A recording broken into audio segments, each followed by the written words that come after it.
वा विष्णुपुत वा पृथिव्या महो वा विष्णुपुरोरन्तरिक्षात् उभाहि हस्ता वसुना प्रणस्व प्रियच्छ दक्षिणादोत्सव्यात् विष्णवे त्वा।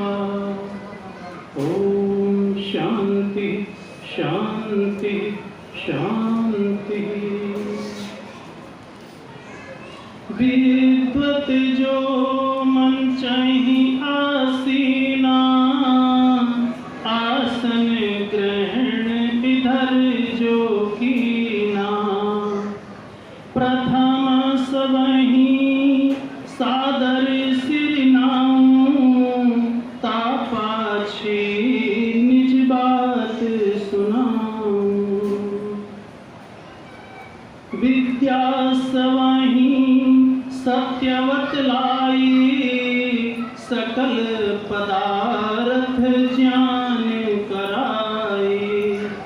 आदि मूल प्रभु तुम्हि कहावा प्रथम नियम ऋषि लिख समझावा।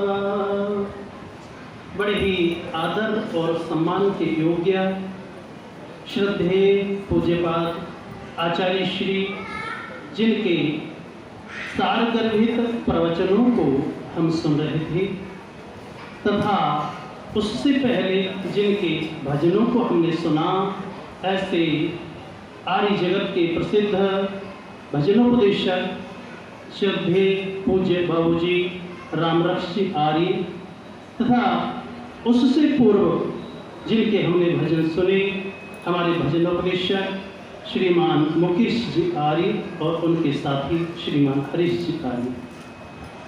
इस आर्य समाज के नेतृत्वकर्ता बड़े ही सरल स्वभाव और आचार्य जी ने तो महात्मा की उपाधि दे रखी है।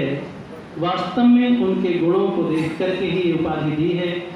ऐसे सरल हृदय हमारे आर्य समाज जिन शहर के प्रधान जी तथा मंत्री पद को सुशोभित कर रही अत्यंत माधुर्य से युक्त और बात कला में प्रवीण श्रीमती विनीता जी आर्य तथा श्रीमान कोषाध्यक्ष जी जो निधि का बड़े अच्छे से ही संरक्षण करते हैं, खजाने को संभाल रहे हैं और उसका सदुपयोग भी करने के लिए अपना खजाना खोल भी देते हैं। तो ऐसे श्रीमान कोषाध्यक्ष जी नरेश कुमार जी आर्य, उपस्थित सभी धर्म प्रेमी सज्जनों, पूजा और वंदना के योग्य मातृशक्ति, निरंतर 3 दिन से यहाँ ज्ञान गंगा प्रवाहित हो रही है और हम सब निरंतर उसमें स्नान कर रहे हैं। और स्नान से क्या लाभ होता है? शरीर पवित्र हो जाता है। अद्भिर गात्राणि शुद्धयन्ति, शरीर जल से शुद्ध हो जाता है। लेकिन ज्ञान गंगा से हमारा मन पवित्र हो जाता है और अगर उस ज्ञान को हम धारण कर लेते हैं तो फिर वो तप में बदल जाता है और फिर तप से और विद्या से ज्ञान से क्या होता है? आत्मा पवित्र हो जाती है। तभी तो हमारा कल्याण होगा। अगर केवल हम सुन करके ही चले गए तो फिर लाभ नहीं मिल पाएगा। इतना स्वाध्याय करके, चिंतन करके, एक एक बात का मनन करके मोती के समान शब्द हमारे विद्वानों ने आपके सम्मुख रखे हैं। अब ये आपकी जिम्मेदारी बनती है, उत्तरदायित्व बनता है कि आप उनको कितना संभाल पा रहे हैं, कितने मनोयोग से आपने उनकी बात को सुना है, कितनी सावधानता से सुना है, ये आपके ऊपर आता निर्भर करता है। 3 बातें निरंतर बताई जा रही हैं। किसी दिन ईश्वर जीव प्रकृति पे चर्चा चलती है, कहीं ज्ञान कर्म उपासना से संबंधित चर्चा चलती है। जानते हैं आप, ये 3 का बड़ा महत्व है और हमारे जीवन की आवश्यकताएं कितनी मानी जाती हैं? 3। कौन कौन सी? हाँ, रोटी, कपड़ा और मकान। लेकिन इतने से ही काम चलता नहीं, ये भी बहुत आवश्यक है, परंतु इतने से ही काम नहीं चलता। ये तो हमारे शरीर की आवश्यकताएं। शास्त्र का जो अवलोकन करते हैं तो उसमें आता है प्रत्येक व्यक्ति 3 चीजों की तलाश करता रहता है, चाहता है, उसकी अभिलाषा होती है, इच्छा होती है, मुझे शरीर का भी सुख मिल जाए। सबसे पहले उसकी ये इच्छा होती है, शरीर का सुख मिल जाए। लेकिन उसके बाद एक और अभिलाषा होती है। आपने एक भजन में भी सुना था, शरीर को आराम तो है पर चैन नहीं, शांति नहीं है। शरीर को सुख तो मिल रहा है, हमने बहुत सारे साधन तो जुटा रखे हैं, लेकिन मन में शांति नहीं है। मन को शांति नहीं है तो फिर वो सब सुख फीका हो जाता है।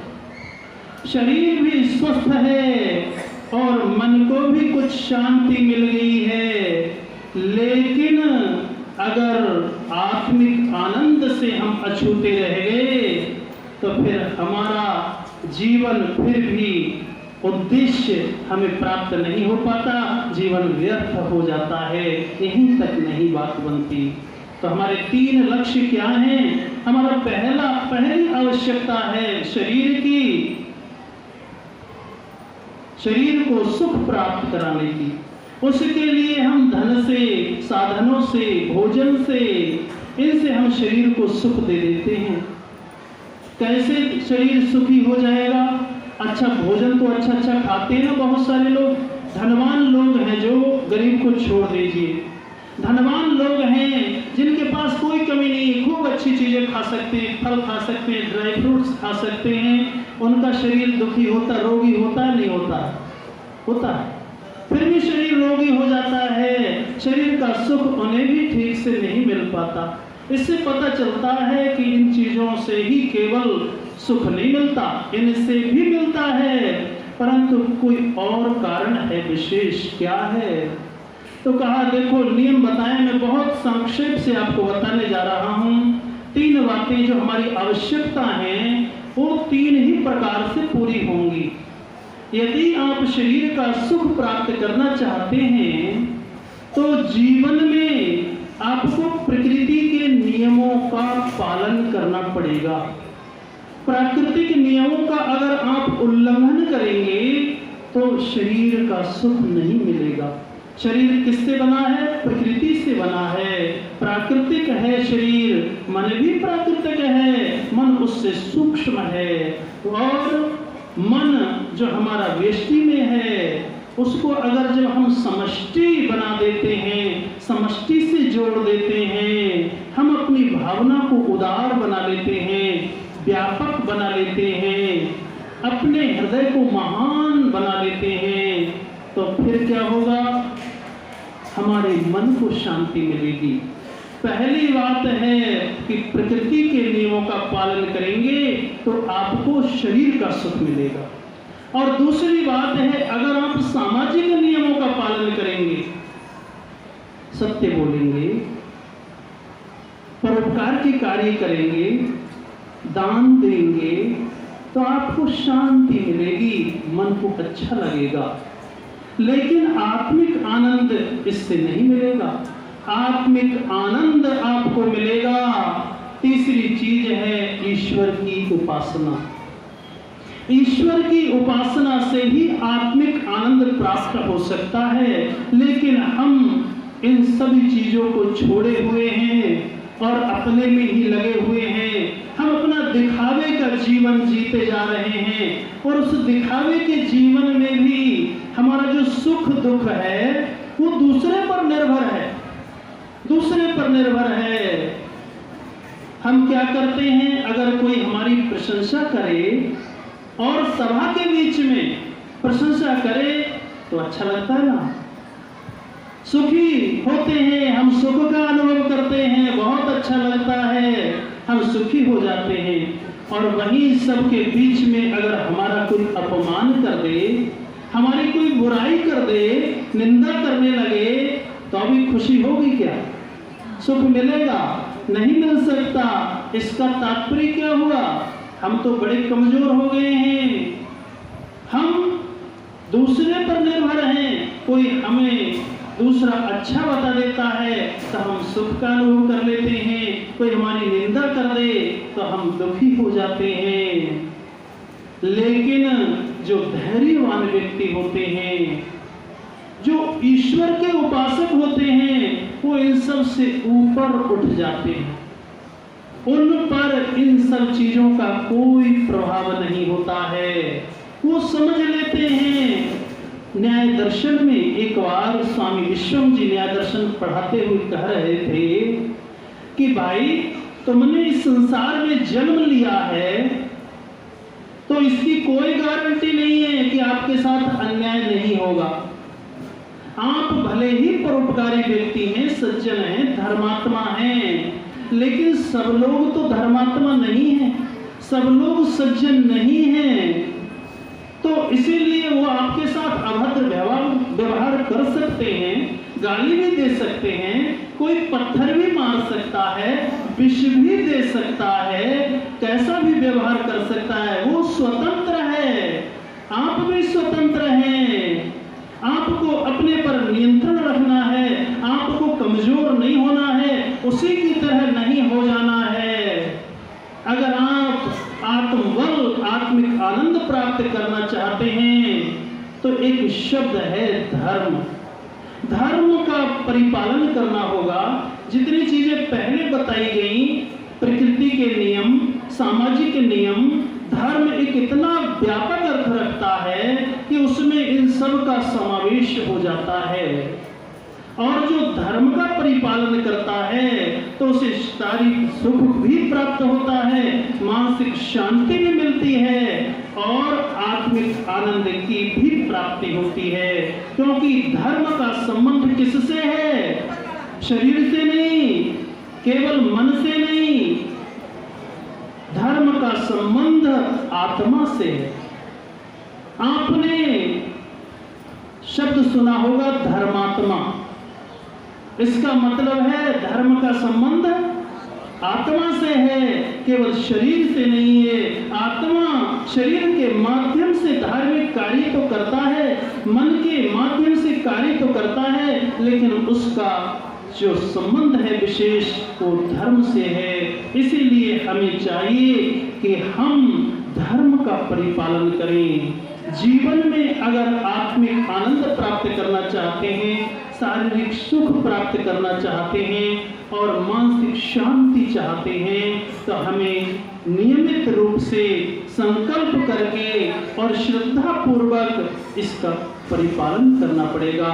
अगर धर्म का पालन, एक बार श्री कृष्ण जी महाराज का उपदेश हो रहा था अर्जुन के प्रति।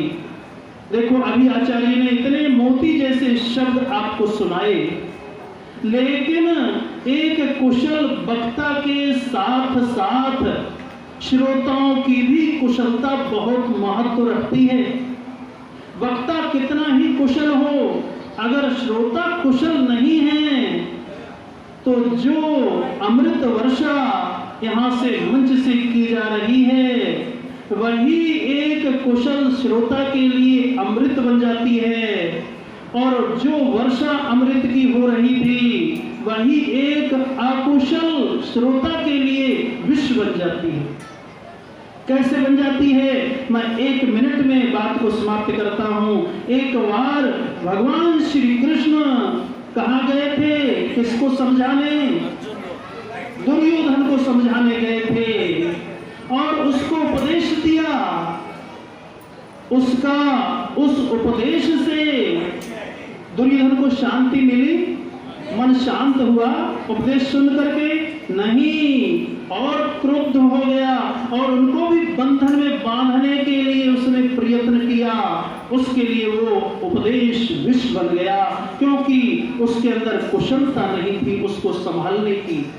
वही उपदेश अर्जुन के लिए अमृत बन गया, और उसी उपदेश को पढ़ करके गीता में बहुत सारा वेदों पर आधारित है उपदेश, और जिन्होंने वेद का अनुसरण किया वही उपदेश उनके लिए अमृत बन गया है।